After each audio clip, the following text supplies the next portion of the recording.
How's it going, guys? And welcome to 4Mile Ranch. Kyle here with another laser video. Now, honestly, I get pretty excited to put these videos together because it seems like you guys really enjoy them.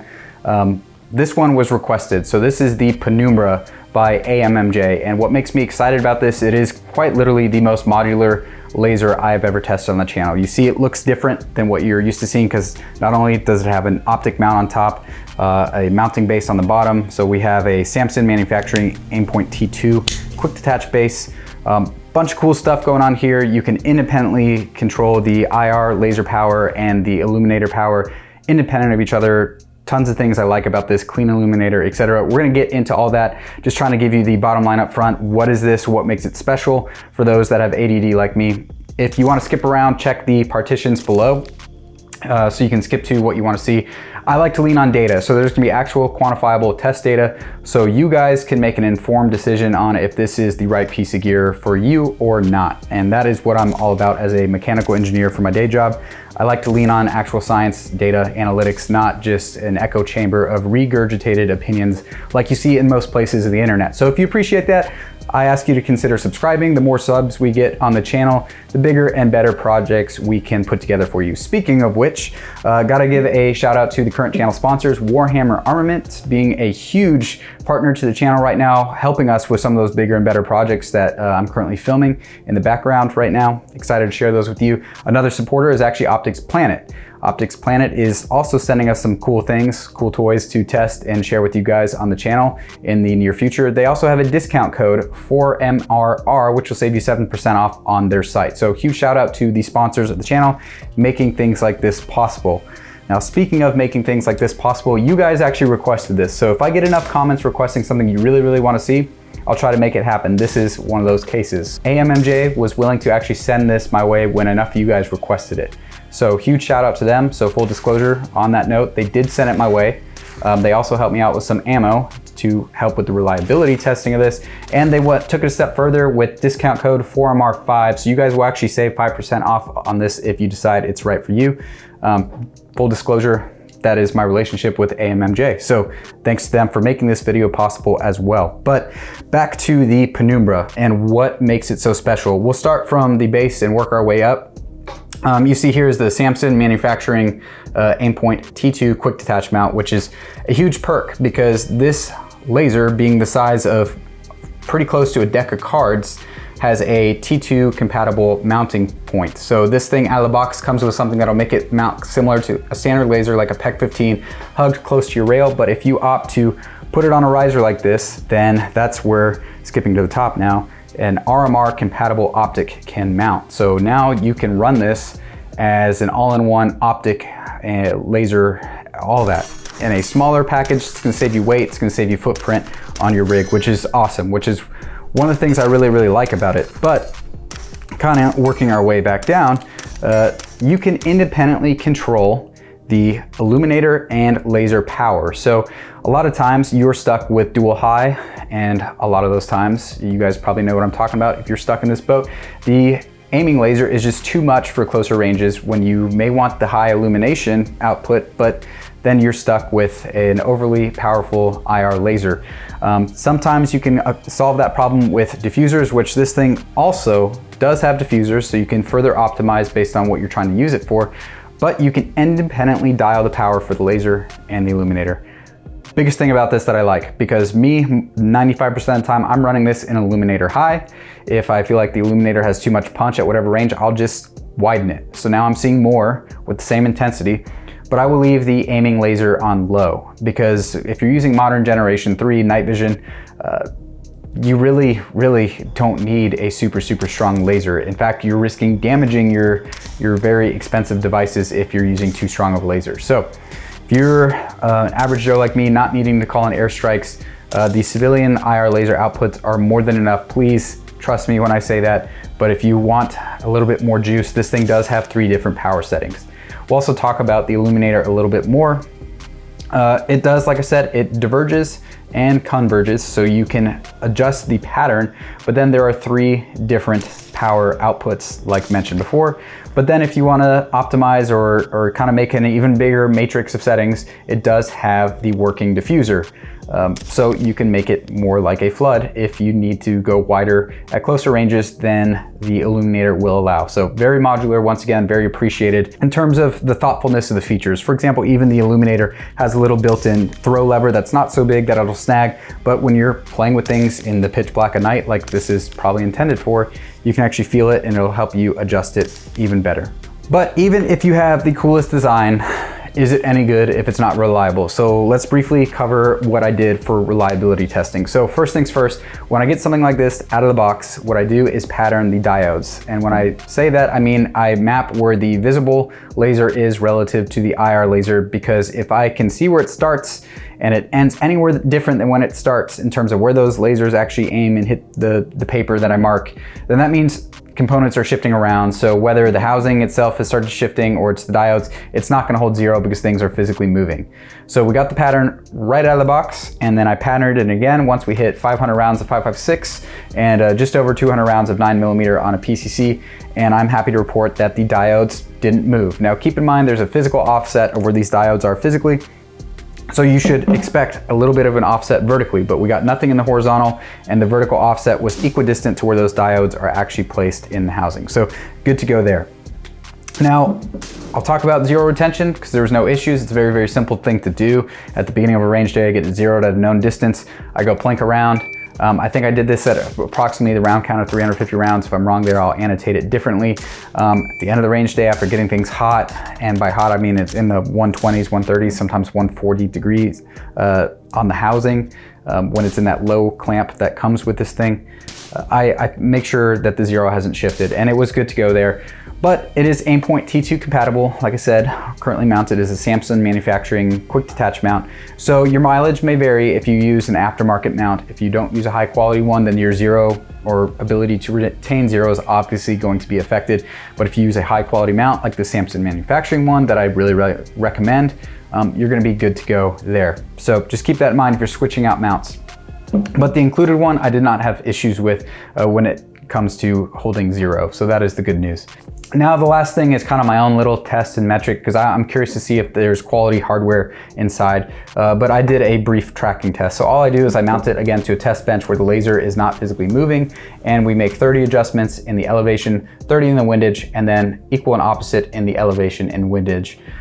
Making sure that where the laser starts out, it ends back up. Because what that means is you make a certain amount of adjustments, they're gonna be repeatable when you go the opposite direction. So again, in this scenario where you pair it with a Samsung manufacturing quick detach mount or any other quick detach mount, you could remember that what setup A is zeroed, but then when you move to setup B, you have 12 clicks up and 7 clicks right, and your zero will be retained without having to expend time and ammo to be swapping. So it's nice when turrets actually track well and are repeatable. It also just makes the zeroing process less of a headache, because if it's not consistent adjustments, then it just takes longer. It's more of a headache. So the turrets, the hardware in here, good to go there. Now, in terms of the controls, everything has a very tactile feel. There's a little bit of an audible click. There's not too much force needed, but good enough, and you actually feel it click into the position. There's no guesswork there. The Illuminator dial also feels pretty smooth, but it has enough friction. It does not bounce around by any means under recoil. The main fire actuator on top doesn't make a lot of noise. It is fairly tactile. Nothing special, nothing I love about it, nothing that I hate about it. It works. It's big enough that it feels right under the thumb. It's centered, so ambidextrous from that regard. Really not much to say on there. No issues, no concerns. It's a fire button. And another huge shout out to Armorsight, who provided the night vision equipment used for filming this video, because without that night vision equipment, I wouldn't really be able to show you how well the Illuminator works on this unit like I'm able to. So shout out to Armorsight for making that happen in this video. So real quick, here is the Illuminator against a white wall in low, so I'm not blowing out my tubes, but just wanted to point out the lack of artifacts. It's very, very clear, very pleasing. Like mentioned, you can converge and diverge. It's blinking because I finally burned through a battery here. But now we're gonna switch to the range footage, starting first with just showing you guys the different laser output settings and then targets at different distances. This is gonna be laser low on roughly a 70-yard target and 85-yard target. Laser medium 75, sorry, 70 and 85, and laser high. All right guys, so I'm going to orient you to what we're looking at. So this is a silhouette right there at 100 yards. And this is a silhouette just right there at 200 yards.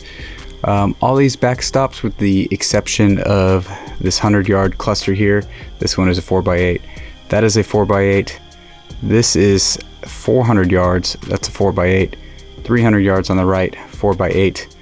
And then that strobe is 500, and just to the left of it is another black 4x8 with a silhouette. Now the silhouettes that are at the 100 and 200 that are standalone, those are going to be brown just to try to reduce IR bounce back, whereas the ones on the 300, 400, and 500, I did have the white side facing us in hopes that you would see it a little bit better. So that is with some photonic barriers on the range so you can kind of see things. Let's go ahead and go fully dark. Now this is a no moon night. I'm going to just show you the Illuminator first and foremost by itself. So this is Illuminator low. We'll look at that 100-yard backdrop. This is as wide as it gets, and you can also clearly see that 100-yard silhouette. It's kind of difficult for me to fully see things because I am looking through a camera, but I do see some of the 200-yard silhouette there, and this is as wide as it goes, and it's still on low. So we'll go ahead and crank it down,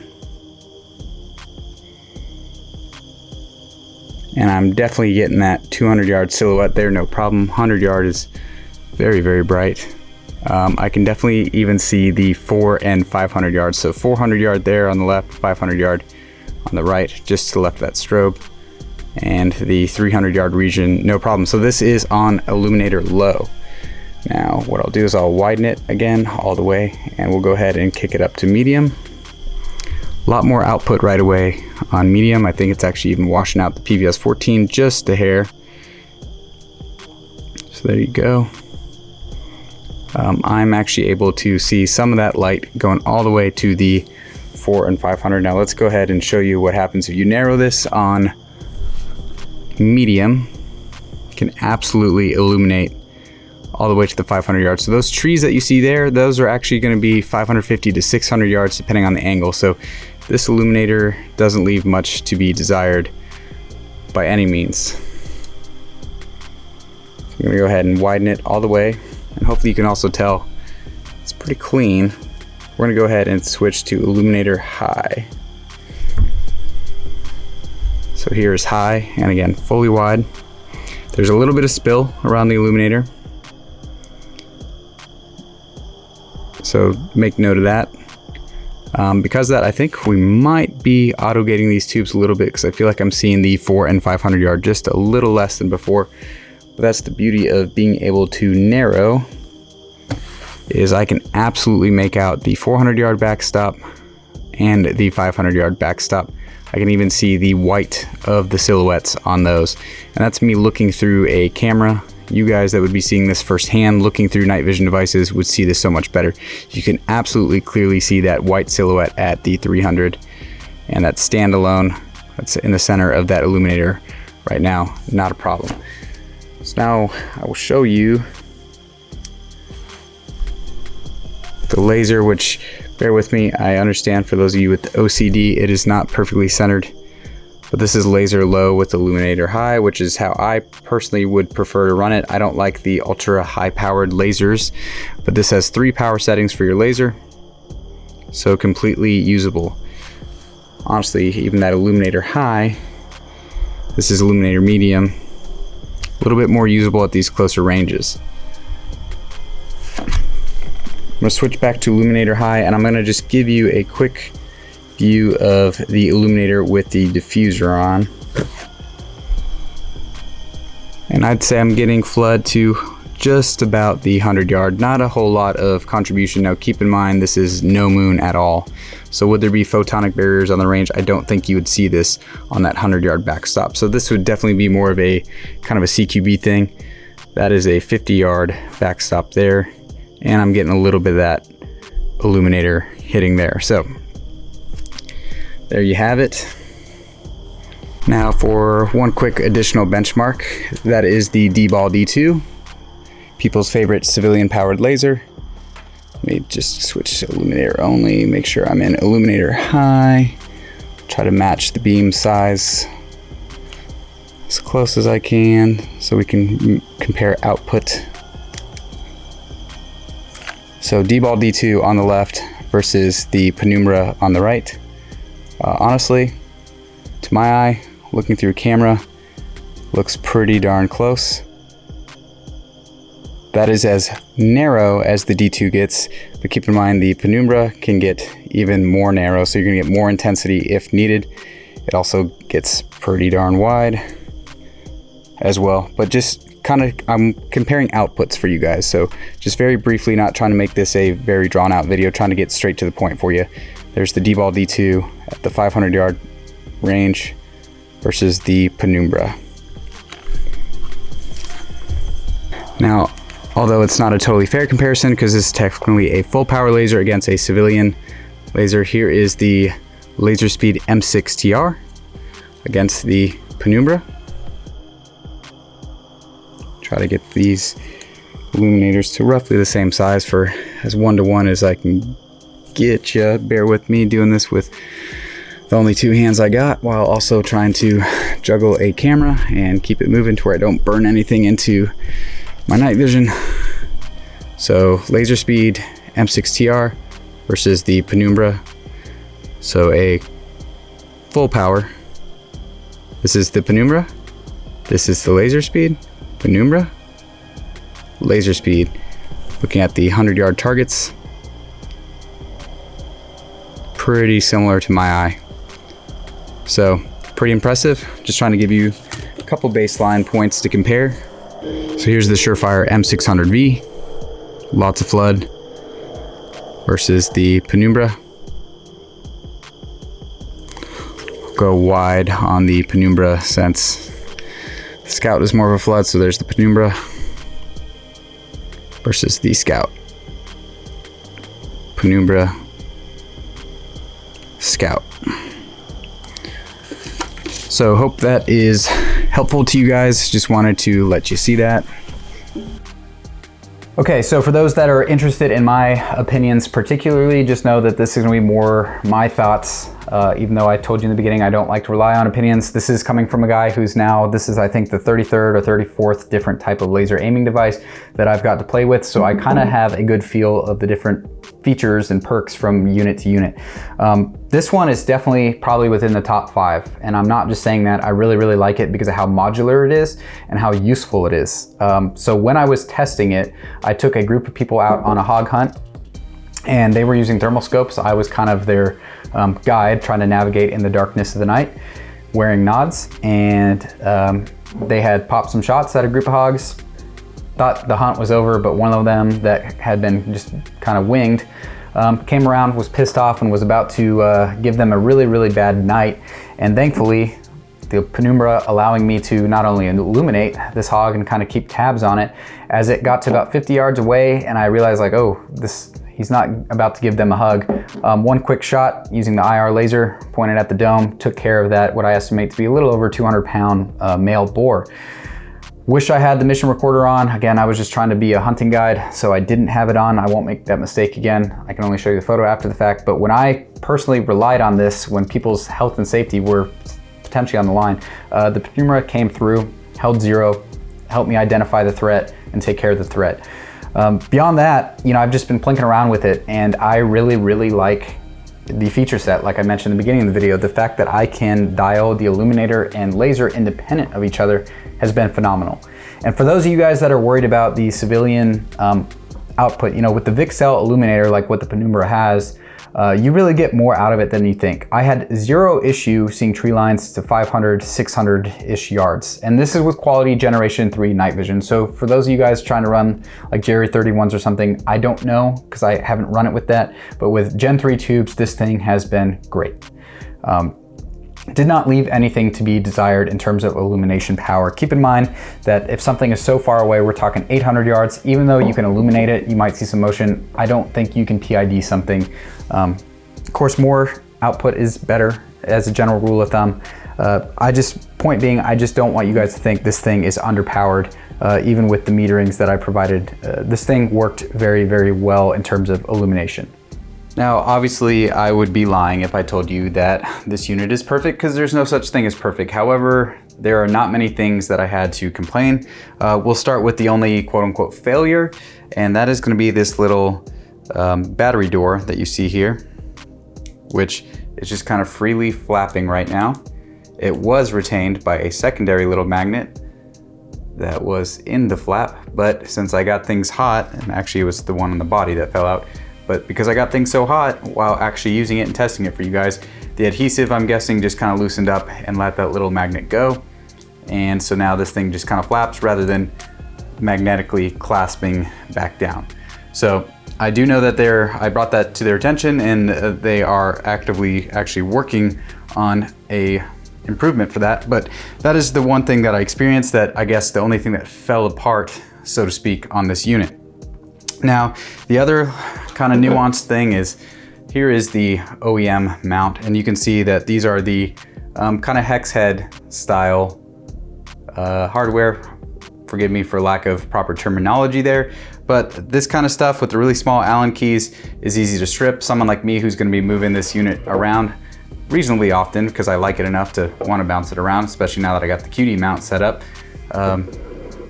This, for me, if I wanted to bounce it around, I'm going to be worried about stripping these. I'd rather see larger hardware or some Torx bits. Now, that is a very minor thing to complain about, because you can see here it looks familiar, because it is that T2 pattern mount. So you can optimize what you want and what matters to you. So this is just my little nitpick.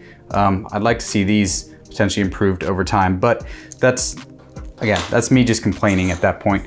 The last thing is that the hardware needed for mounting your RMR style optic is a little bit less common. It's a 3mm metric thread, 10mm depth, worked perfect for me in this particular optic.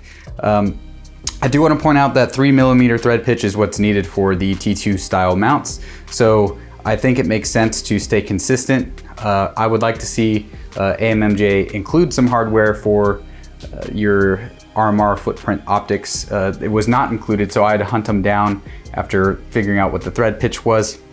Keep in mind that most of the handguns that I'm aware of, I think they use a 3.5mm thread, so don't expect to be able to reuse some of your hardware. You're likely going to need to purchase some unless AMMJ starts including some with it. Again, nitpicking here, not the end of the world. I'll leave a link in the description where I got a set of screws from Amazon. Unfortunately, via Amazon, wasn't able to get the Torx head ones either, but made these work and did not over tighten or strip those. I put these to 18 inch-pounds, and so far so good. So that's really the only things I can complain about. I don't want to end on a bad note, so I will continue talking about the positives, but those are the nuances that I did discover when using this unit. I think design-wise, it's very evident that the guys behind this are people actually using it in the field. For example, Laser Speed, who makes some high quality lasers. They're built like tanks. I have had similar reliability that I did with the Penumbra, but there's just some nuances about those that make it very clear that it's not people that are actually using the equipment out in the field. Yes, they take feedback, but they're not firsthand using it. I love the fact that I can dial the IR pointer down to a usable level without risking my night vision devices while having the Illuminator on high. I think that's awesome. Usually you're stuck with dual high. That's not the case with this. And on those devices where you're stuck with dual high, sometimes you can diffuse the IR pointer, sometimes you can't. This one, not only can you dial it down, you can still use a diffuser to kick it down even more, or a pattern generator like AMMJ sent a smiley face pattern generator. So actually even funnier, when I shot that hog, there was a smiley face pattern generator. Personally, I like the weakest possible laser to give me a nice fine aiming point without it blooming, and that's personal preference. I know some people like it to be a little bit brighter. Everyone's eyesight is different. For me personally, I like it to be as weak as possible, as long as I can readily pick that laser up and identify it. I do like that AMMJ used the turrets system that they did. It's something that you can use I would call it toolless because you can use like the size of a shell casing, but a flathead screwdriver, things like the NGAL, for example, tiny little screws, that is just a pain to deal with at night when you're trying to align the laser to your optic or change your illuminator to make it center. Quite literally, on the way to the hog hunt I was talking about, I was in the bed of a pickup truck, bouncing around. I took a round out of one of my magazines and I centered the illuminator relative to the laser that I had zeroed earlier in the day. That would not have been possible with an NGAL, whether clone or L3. Those are just really small. You have to have that specialized little screwdriver tool. This is not the case. So I like the hardware that they used. Even the little details with the little mini built-in throw levers on the switches and illuminator show that it's, you know, there was some thought put into this, and I really enjoyed it. It having a crane port, which has been functional throughout all the tests, by the way, is another nice feature. You can use your switches and plugs that you already have. It's compatible, it's not proprietary, so they nailed that as well. Like I said, in short, this was definitely designed by someone who's actually using this stuff or has thought about these things firsthand, and I really appreciate that. The modularity is second to none. I think Wilcox makes something kind of similar with the built-in optic, but the T2 compatible mount, you know, I was able to put the Samson manufacturing quick detach mount. That's a huge plus to me. I really, really like that as well. This thing is just awesome. I don't really have a lot of bad things to say. The power output was more than adequate. It's been a good laser. I'm gonna continue running this thing. So I think this is really, really solid. And like I said, if you guys are interested enough to pick this up, take advantage of the fact that AMMJ was willing to give you guys the 5% coupon, the 4MR5. That's awesome. So even more money saved. Otherwise, guys, I'm gonna stop rambling because I feel like I'm going on a tangent here. If there are unanswered questions, leave them in the comments below. I will try my best to help you guys. I do wanna thank you guys again for taking the time to stop by the channel. And as always, have a good one.